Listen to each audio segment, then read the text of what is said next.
தருமர், மணக்குடவர், தாமத்தர், நச்சர், பரிதியார், பரிமேலழகர், திருமலையர், மல்லர், பரிபெருமாள், காலிங்கர், வாவு சிதம்பரனார், திருவிக்கா, தேப்போ மீனாட்சி சுந்தரனார், தேவநேய பாவாணர், நாமக்கல் கவிஞர் மு வரதராசனார், குன்றக்குடி அடிகளார், கலைஞர் கருணாநிதி, சுஜாதா, மகுடேஸ்வரன், பா ராகவன் அப்படின்னு சங்க காலம் துவங்கி இன்றைய காலம் வரை சுமார் 850க்கும் மேற்பட்ட உரையாசிரியர்கள் திருக்குறளுக்கு உரை எழுதியிருக்காங்க. திருக்குறளோட தனி சிறப்புகள்ல ஒண்ணு நெகிழ்ச்சி தன்மை என்கிறார் திருக்குறளுக்கு புதிய உரையோடு வந்திருக்கும் கவிஞர் வைரமுத்து அவர்கள். ஒரு சட்ட புத்தகம் போல கெட்டிப்பட்டு விடாமல் காலத்துக்கேற்ப பொருள் கொள்ளும்படியா நெகிழ்ந்த புதிய கருத்துக்களுக்கான இடைவெளிகளை தரக்கூடிய சொற்களை தான்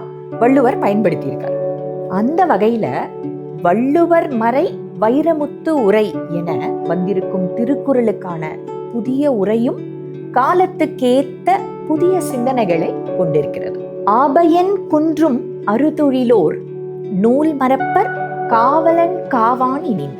கொடுங்கோன்மை அதிகாரத்துல வர்ற இந்த குறளுக்கு அரசன் உயிர்களை காக்க தவறினா அப்படின்னா அரண் இல்லாத அவன் நாட்டு பசுக்கள் கூட பால் தராது அப்படிங்கிறது பரிமேலழகரோட விளக்கம். ஆபயன் அப்படிங்கிறத பசுவின் பயன் அப்படின்னும், அறுதொழில் அப்படிங்கிறத ஓதல், ஓதுவித்தல், வேட்டல், வேட்பித்தல், ஈதல், ஏற்றல் அப்படின்ற 6 தொழில்களை செய்கிற அந்தணர்கள் அப்படின்னும் பரிமேலழகர் பொருள் சொல்றார். கவிஞர் வைரமுத்து அவர்கள் ஆபயன் அப்படிங்கிறத ஆன பயன் அப்படின்னும், அறுதொழில உழவு, நெசவு, வாணிகம், கல்வி, தச்சு, வரைவு ஆகிய 6 அடிப்படை தொழில்கள் அப்படின்னும் பொருள் சொல்றாரு.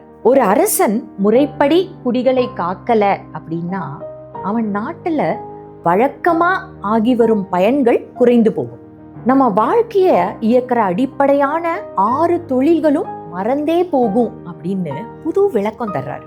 பொறுப்பற்ற ஆட்சியாளர்கள் ஆளும் நாட்டில் அரசு நிர்வாகம் சீர்குலைவதையும், அமைச்சர்கள் ஊழலில் ஈடுபடுவதையும், விவசாயம் பொய்த்து விடுவதையும், நெசவாளர்கள் நலிந்து விடுவதையும், கல்வியின் தரம் குறைந்து விடுவதையும், வணிகத்தில் பதுக்கலும் கலப்படமும் மிகுந்து விடுவதை வரலாற்றில் நாம் பார்க்கிறோம் தானே நண்பர்களே.